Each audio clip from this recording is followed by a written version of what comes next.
1 தெசலோனிக்கர் அதிகாரம் 1. வாழ்த்து.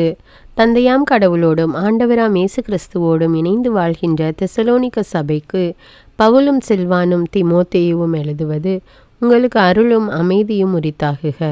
தெசலோனிக்கரின் நம்பிக்கையும் முன்மாதிரியும். நாங்கள் இறைவனிடம் வேண்டும் பொழுது இடைவிடாது உங்களை நினைத்து உங்கள் அனைவருக்காகவும் என்றும் கடவுளுக்கு நன்றி கூறுகிறோம். செயலில் வெளிப்பட்ட உங்கள் நம்பிக்கையையும் அன்பினால் உந்தப்பட்ட உங்கள் உழைப்பையும் ஆண்டவர் இயேசு கிறிஸ்துவை எதிர்நோக்கி இருப்பதால் நீங்கள் பெற்றுள்ள உங்கள் மன உறுதியையும் நம் தந்தையாம் கடவுள் முன் நினைவு கூறுகிறோம். கடவுளின் அன்புக்குரிய சகோதர சகோதரிகளே, நீங்கள் தேர்ந்து கொள்ளப்பட்டவர்கள் என்பது எங்களுக்கு தெரியும். ஏனெனில் நாங்கள் நற்செய்தியை உங்களுக்கு வெறும் சொல்லளவில் அன்றி தூய ஆவி தரும் வல்லமையோடும் மிகுந்த உள்ள உறுதியோடும் கொண்டு வந்தோம். உங்கள் பொருட்டு நாங்கள் உங்களிடையே எவ்வாறு நடந்து கொண்டோம் என்பதும் உங்களுக்கு தெரியும். மிகுந்த வேதனை நடுவிலும் நீங்கள் தூய ஆவி அருளும் மகிழ்வோடு இறைவார்த்தை ஏற்றுக்கொண்டீர்கள். இவ்வாறு எங்களைப் போலவும் ஆண்டவரைப் போலவும் நடப்பவர் ஆனீர்கள். மாசிதோனியாவிலும் அக்காயாவிலும் உள்ள நம்பிக்கை கொண்டோர் அனைவருக்கும் முன்மாதிரி ஆனீர்கள். எப்படியெனில் ஆண்டவருடைய வார்த்தை உங்கள் நடுவிலிருந்தே பரவியது. கடவுள் மீது நீங்கள் நம்பிக்கை கொண்டிருப்பது மாசிதோனியாவிலும் அக்காயாவிலும் மட்டுமல்ல, எல்லா இடங்களிலும் தெரிய வந்துள்ளது. எனவே இதை பற்றி நாங்கள் எடுத்து சொல்ல வேண்டிய தேவையே இல்லை. நாங்கள் உங்களிடம் வந்தபோது எவ்வாறு நீங்கள் எங்களை வரவேற்றீர்கள் என்று அவர்களே கூறுகிறார்கள். நீங்கள் எவ்வாறு சிலைகளை விட்டுவிட்டு உண்மையான வாழும் கடவுளுக்கு ஊழியம் புரிய கடவுளிடம் திரும்பி வந்தீர்கள் என்றும் கூறி வருகிறார்கள். இவ்வாறு நீங்கள் வானினின்று வரும் அவருடைய மகன் இயேசுவுக்காக காத்திருக்கிறீர்கள். அவரே வரப்போகும் சினத்திலிருந்து நம்மை மீட்பவர். இறந்த அவரையே தந்தை உயிர்த்தெழ செய்தார். 1 தெசலோனிக்கர் அதிகாரம் 2. தெசலோனிகாவில் பவுல் ஆற்றிய பணி. சகோதர சகோதரிகளே, நாங்கள் உங்களிடம் வந்த நோக்கம் வீணாகவில்லை என்பது உங்களுக்கு தெரியும். உங்களிடம் வரும் முன்பே பிலிப்பி நகரில் நாங்கள் துன்புற்றோம், இழிவாக நடத்தப்பட்டோம் என்பது உங்களுக்கு தெரியும். இருப்பினும் பெரும் எதிர்ப்புக்கிடையில் கடவுளுடைய நற்செய்தியை உங்களுக்கு அறிவிக்க நம் கடவுளிடமிருந்து துணிவு பெற்றோம். எங்கள் அறிவுரைகள் தவற்றையோ கெட்ட எண்ணத்தையோ வஞ்சகத்தையோ அடிப்படையாக கொண்டவை அல்ல. நாங்கள் தகுதியுடையவர்கள் என கருதி நற்செய்தியை கடவுளே எங்களிடம் ஒப்படைத்தார். அதற்கேற்ப நாங்கள் பேசுகிறோம். மனிதர்களுக்கு அல்ல, எங்கள் இதயங்களை சோதித்தறியும் கடவுளுக்கே உகந்தவர்களாயிருக்க பார்க்கிறோம். நாங்கள் என்றும் போலியாக உங்களை புகழ்ந்ததே இல்லை. இது உங்களுக்கு தெரிந்ததே. போதனை என்னும் போர்வையில் நாங்கள் பொருள் பறிக்க பார்க்கவில்லை. இதற்கு கடவுளே சாட்சி. கிறிஸ்துவின் திருத்தூதர்கள் என்னும் முறையில் நாங்கள் உங்களிடம் மிகுதியாக எதிர்பார்த்திருக்க முடியும். ஆனால் மனிதர் தரும் பெருமையை உங்களிடமிருந்தோ மற்றவர்களிடமிருந்தோ நாங்கள் தேடவில்லை. மாறாக நாங்கள் உங்களிடையே இருந்த பொழுது தாய் தன் குழந்தைகளை பேணி வளர்ப்பது போல் கனிவுடன் நடந்து கொண்டோம். இவ்வாறு உங்கள் மீது ஏக்கமுள்ளவர்களாய் கடவுளுடைய நற்செய்தியை மட்டுமன்றி எங்களையே உங்களுக்கு கொடுத்துவிட ஆவலாயிருந்தோம். ஏனெனில் நீங்கள் எங்கள் அன்புக்குரியவர்கள் ஆகிவிட்டீர்கள். அன்பர்களே, நாங்கள் எவ்வாறு பாடுபட்டு உழைத்தோம் என்பதை நினைத்து பாருங்கள். உங்களுள் எவருக்கும் சுமையாயிராதபடி எங்கள் பிழைப்புக்காக ராப்பகலாய் வேலை செய்து கொண்டே கடவுளுடைய நற்செய்தியை உங்களுக்கு பறைசாற்றினோம். நம்பிக்கை கொண்டுள்ள உங்கள் முன்பாக நாங்கள் மிகவும் தூய்மையோடும் நேர்மையோடும் குற்றமின்றியும் ஒழுகினோம் என்பதற்கு நீங்களும் சாட்சி, கடவுளும் சாட்சி. ஒரு தந்தை தம் பிள்ளைகளை நடத்துவது போல உங்களை நடத்தினோம். தம்முடைய ஆட்சியிலும் பங்கு பெற உங்களை அழைக்கும் கடவுளுக்கு ஏற்ப நடக்குமாறு உங்கள் ஒவ்வொருவருக்கும் அறிவுரை வழங்கினோம். உங்களை ஊக்குவித்தோம், வற்புறுத்தினோம். இவையெல்லாம் உங்களுக்கு தெரிந்தவையே. கடவுளின் வார்த்தையை நீங்கள் எங்களிடமிருந்து கேட்டபோது அதை மனித வார்த்தையாக அல்ல, கடவுளின் வார்த்தையாகவே ஏற்றுக்கொண்டீர்கள். இதற்காக நாங்கள் கடவுளுக்கு இடைவிடாது நன்றி கூறுகிறோம்.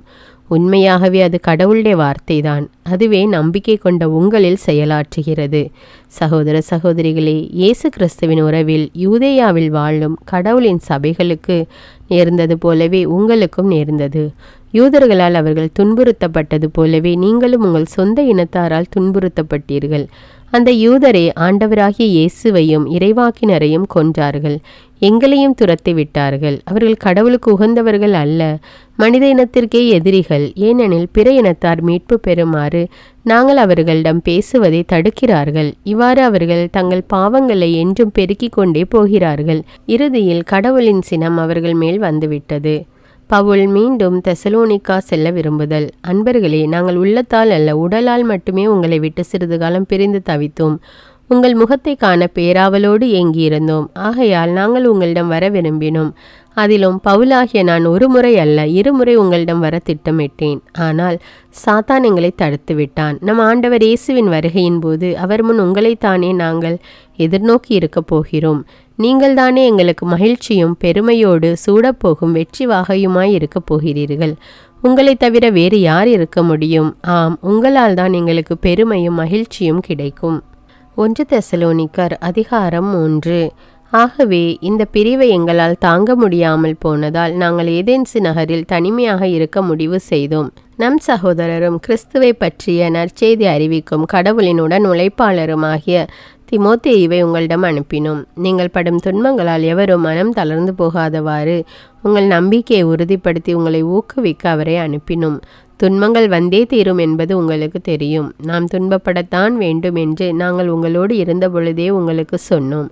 அவ்வாறே நடந்திருக்கிறது. இதுவும் உங்களுக்கு தெரியும். ஆகவே நமது பிரிவை தாங்க முடியாமல் உங்கள் நம்பிக்கை பற்றி அறிந்து கொள்ள திமோத்தேயுவை அனுப்பினேன். ஏனெனில் சோதிப்பவன் உங்களை சோதனைக்குட்படுத்தி விட்டானோ என்றும் அதனால் எங்கள் உழைப்பு வீணாகி விட்டதோ என்றும் அஞ்சினேன்.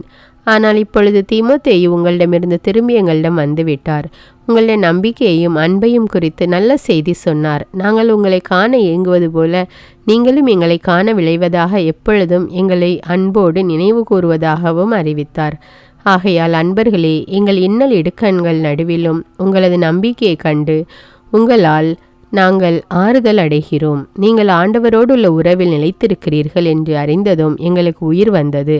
நம் கடவுள் முன்னிலையில் உங்களால் நாங்கள் பெருமகிழ்ச்சி அடைகிறோம். அதற்காக உங்கள் பொருட்டு எத்தகைய நன்றியை அவருக்கு கைமாறாக காட்ட இயலும். நாங்கள் உங்கள் முகத்தை காணவும் உங்கள் நம்பிக்கையில் குறைவாக உள்ளவற்றை நிறைவாக்கவும் அல்லும் பகலும் மிகுந்த ஆர்வமுடன் மன்றாடுகிறோம். இப்பொழுது நம் தந்தையாம் கடவுளும் நம் ஆண்டவராம் இயேசுவும் உங்களிடம் வருவதற்கான வழியை எங்களுக்கு காட்டுவார்களாக. உங்கள் மீது நாங்கள் கொண்ட அன்பு வளர்ந்து பெருகுவது போல நீங்கள் ஒருவருக்காகவும் எல்லாருக்காகவும் கொண்டுள்ள அன்பையும் ஆண்டவர் வளர்த்து பெருக செய்வாராக. இவ்வாறு நம் ஆண்டவர் இயேசு தம்முடைய தூயோர் அனைவரோடும் வரும்பொழுது நம் தந்தையாம் கடவுள் முன் நீங்கள் குற்றமின்றி தூய்மையாக இருக்குமாறு அவர் உங்கள் உள்ளங்களை உறுதிப்படுத்துவாராக. 1 தெசலோனிக்கர் அதிகாரம் 4. கடவுளுக்கு உகந்த வாழ்க்கை. சகோதர சகோதரிகளே, நீங்கள் கடவுளுக்கு உகந்தவர்களாய் வாழும் முறையை எங்களிடம் கற்றுக்கொண்டீர்கள். அப்படியே வாழ்ந்தும் வருகிறீர்கள். இதில் இன்னும் முன்னேற வேண்டும் என ஆண்டவராகிய இயேசுவின் பெயரால் உங்களிடம் இறுதியாக கேட்டுக்கொள்கிறோம். ஆண்டவராகிய இயேசுவின் பெயரால் நாங்கள் உங்களுக்கு கொடுத்த கட்டளைகளை நீங்கள் அறிவீர்கள். நீங்கள் தூயோராவதே கடவுளுடைய திருவுளம். பரத்தமையை நீங்கள் தவிர்க்க வேண்டும். உங்களில் ஒவ்வொருவரும் தம் மனைவியை தூயவராக கருதி மதிப்புடன் நடத்த அறிந்திருக்க வேண்டும். கடவுளை அறியாத பிற இனத்தாரை போன்று நீங்கள் கட்டுக்கடங்கா பாலுணர்வுக்கு இடம் கொடுக்கலாகாது. இதில் எவரும் தவறிழைத்து தம் சகோதரரை வஞ்சிக்க கூடாது. ஏனெனில் இத்தகைய செயல்கள் அனைத்தையும் ஆண்டவரே தண்டிப்பார். இதை நாங்கள் முன்னமே உங்களிடம் எடுத்துரைக்கிறோம், எச்சரித்தும் இருக்கிறோம். கடவுள் நம்மை ஒழுக்க கேட்டிருக்க அல்ல, தூய வாழ்வுக்கே அழைத்தார். எனவே இக்கட்டளைகளை புறக்கணிப்போர் மனிதரை அல்ல, தம்முடைய தூய ஆவியை உங்களுக்கும் அளிக்கும் கடவுளையே புறக்கணிக்கின்றனர். சகோதர அன்பை பற்றி உங்களுக்கு எழுத வேண்டிய தேவையில்லை. ஏனெனில் ஒருவருக்கொருவர் அன்பு செலுத்த கடவுளிடமிருந்து நீங்களே கற்றுக்கொண்டவர்களாய் இருக்கிறீர்கள். உண்மையிலே நீங்கள் மாசிதோனியாவில் உள்ள சகோதர சகோதரிகள் அனைவரிடமும் அன்பு செலுத்தி வருகிறீர்கள். அன்பர்களே, இதில் இன்னும் முன்னேற வேண்டும் என்று உங்களிடம் கேட்டுக்கொள்கிறோம்.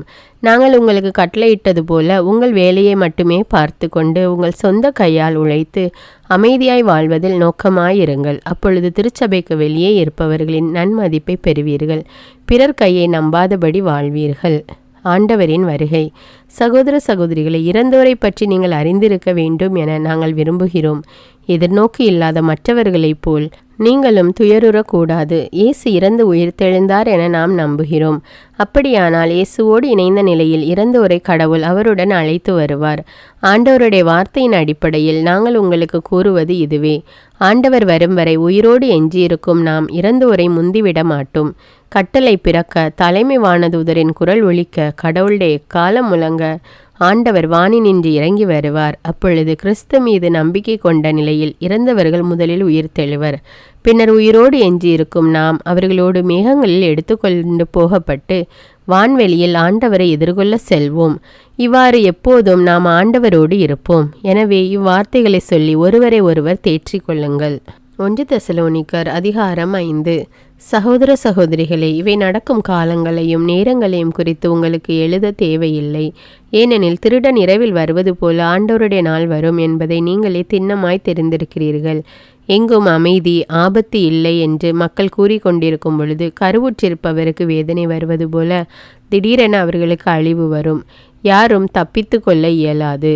ஆனால் அன்பர்களே, நீங்கள் இருளில் நடப்பவர்கள் அல்ல. ஆகவே அந்த நாள் திருடனைப் போல் உங்களுக்கு வராது. நீங்கள் எல்லோரும் ஒளியை சார்ந்தவர்கள், பகலில் நடப்பவர்கள். நாம் இரவையோ இருளையோ சார்ந்தவர் அல்ல. ஆகவே மற்றவர்களைப் போல் நாமும் உறங்கலாகாது.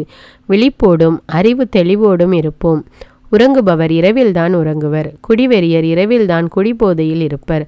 ஆனால் பகலை சார்ந்த நாம் அறிவு தெளிவோடு இருப்போம். நம்பிக்கையையும் அன்பையும் மார்பு கவசமாகவும் மீட்பு பெறுவோம் என்னும் எதிர்நோக்கை தலை சீராகவும் அணிந்து கொள்வோம். ஏனெனில் கடவுள் நம்மை தம் சினத்துக்கு ஆளாவதற்கு அல்ல, நம் ஆண்டவர் இயேசு கிறிஸ்து வழியாக மீட்பு அடையவே ஏற்படுத்தியுள்ளார். நாம் இருந்தாலும் இறந்தாலும் அவரோடு இணைந்து வாழும் வண்ணம் அவர் நம் பொருட்டு இறந்தார்.